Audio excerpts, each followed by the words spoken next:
Muito boa tarde, Flávio, boa tarde para você que nos assiste nessas tardes aqui do Você Precisa Saber. A nossa entrevistada na tarde de hoje é Ana Vilas Boas, que é neuropsicóloga, que vai nos falar sobre as terapias para a qualidade de vida. Boa tarde, Ana. Boa tarde, Jaime, boa tarde a todos. Ana, o que é a qualidade de vida? Qualidade de vida é um processo que a gente precisa estar atento e plenos para poder entender o que nos afeta, o que tira a nossa qualidade de vida. A qualidade de vida ela depende muito da nossa plenitude. Nós temos que ter todos os aspectos da nossa vida, se sentir realizado em todos os aspectos da vida. E hoje em dia é muito comum a gente ter que abrir mão de uma coisa para ter outra, e nesse momento a gente perde muito da qualidade de vida, né? E o problema de obesidade, por exemplo, pode ser resolvido através de terapia? A questão da obesidade ela é bastante abrangente, né? Nós temos que entender que o ser humano ele é constituído de vários organismos: o organismo biológico, o organismo social, o histórico, o cultural, o religioso, o organismo espiritual, o neurológico, o psicológico, o organismo cognitivo, o organismo comportamental. Nós precisamos alimentar todos esses corpos e cada um se alimenta de um tipo de alimento. Nós não podemos alimentar o espírito com comida, a gente alimenta o espírito com silêncio, com meditação, com equilíbrio, com paz. Quando que a gente consegue fazer isso? Quando que a gente consegue alimentar aquele momento, daquele suspiro? Às vezes a gente consegue passar anos sem dar um suspiro. É muito fácil digitar receitas, dietas. Hoje a gente tem acesso na internet, a gente busca lá várias dietas de todos os tipos, de todas as fórmulas, né?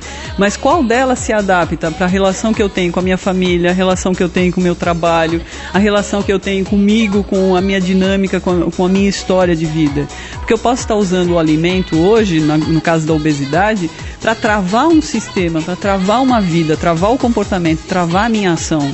Porque se eu for magra, de repente eu largo o emprego, largo o marido, largo a família, largo todo mundo e vou embora. Às vezes essa obesidade está servindo para trazer a pessoa ficar presa numa situação. Então nós temos o alimento de forma medicamentosa, por exemplo. Tem pessoas que se alimentam para se acalmar, porque está muito ansiosa, vai comer como se o alimento fosse um calmante. Existem alimentos que podem ser usados nessa hora e que vai trazer a calma, mas existem alimentos que vai servir mais para pesar.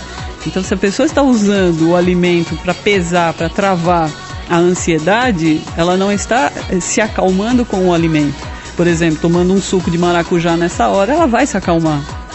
E é um suco que não vai trazer nenhum malefício para o organismo, né? Desde que ela não tenha alergia a maracujá. E por que as dietas fracassam? Porque eu acredito, pela prática do nosso consultório, que as pessoas visualizam só o corpo físico e esquecem da relação cultural.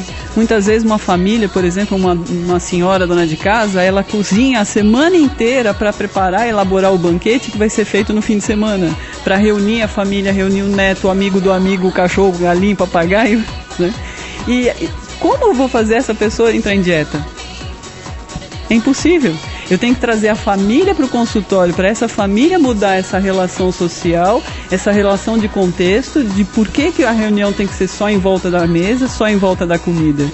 Por que não pode ser outro tema? Por que não pode ser outra dinâmica? Porque estão padronizados nesse padrão de comportamento que às vezes é cultural, às vezes é familiar, às vezes vem já dos ancestrais, já é uma tradição da família se reunir no almoço de domingo. Estou conversando aqui com a Ana Vilas Boas, que é neuropsicóloga, que está nos falando sobre as terapias para a qualidade de vida.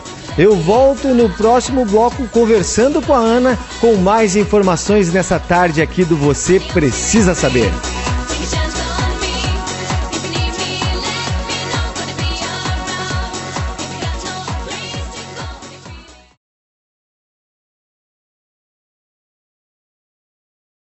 Estamos de volta nesse segundo bloco aqui dentro do Você Precisa Saber. Boa tarde para você que nos assiste e nos dá a honra e o prazer da sua companhia nessas tardes de variedades. Estou conversando aqui com Ana Vilas Boas, que é neuropsicóloga, que está nos falando sobre terapia e qualidade de vida. Ana, no teu ponto de vista, quem busca essas cirurgias de redução de estômago e lipoaspiração resolve o seu problema? é preciso tomar bastante cuidado, porque qualquer intervenção cirúrgica, ela requer um preparo psicológico, emocional, familiar, estrutural. Não adianta, às vezes, partir para o imediatismo. Às vezes, a solução muito imediata, muito radical, pode destruir a natureza ou a estrutura da pessoa. Ela, às vezes, busca tanto uma solução rápida, mas ela não está pronta para o resultado rápido. Então, eu faria assim, a nossa proposta aqui da clínica é trabalhar psicologicamente antes da cirurgia, de qualquer cirurgia, de qualquer procedimento cirúrgico, para ela avaliar se ela já está pronta financeiramente, emocionalmente, familiarmente, porque às vezes a pessoa decide isso, mas não avisou a família que vai ter que cuidar dela durante 40 dias pós-cirúrgico. A família não está estruturada, não está pensando nisso, né? Então, nesse trabalho de consciência, esse trabalho de entender o processo, entender a dinâmica que funciona dela com ela mesma e dela com o todo, ajuda bastante. O que a gente percebe aqui na prática clínica é que normalmente isso não resolve, porque não é o alimento que está engordando a pessoa. Já existiram casos na terapia de que a pessoa não conseguia emagrecer, muito pelo contrário, fazia regime e engordava. E nesse processo da dinâmica da consciência, a gente percebe o quê? Que ela estava em competição com a família. Se ela emagrecesse, a irmã seria menos do que ela, ou a mãe seria mais infeliz do que ela. Então ela desiste de emagrecer para fazer os outros felizes. E quanto tempo dura uma terapia para que a pessoa tenha consciência disso tudo que você falou? A gente diz assim, quando a terapia é egoísta, que só ela com o probleminha dela, eu digo assim, 3 meses a gente resolve. O problema é quando essa dinâmica envolve toda uma dinâmica familiar. Às vezes a família não está disposta a participar de uma terapia de grupo, uma terapia de dinâmica de grupo, uma dinâmica familiar para trazer os processos à tona. Às vezes a gente tem que trabalhar isso à distância, às vezes essa pessoa tem que se tornar a terapeuta da casa, porque é ela que vai fazer com que o pai, a mãe, o irmão, o filho também se transforme para que ela também possa se transformar. Aí quanto tempo isso vai demorar? Depende da resistência do conjunto, depende da resistência do coletivo. Então a indicação seria a pessoa que for fazer uma intervenção desse tipo de cirurgia que primeiro entrasse em acordo com os familiares? Tudo depende de planejamento. A gente não pode decidir nada na vida sem planejar, sem organizar. Vamos fazer uma viagem hoje?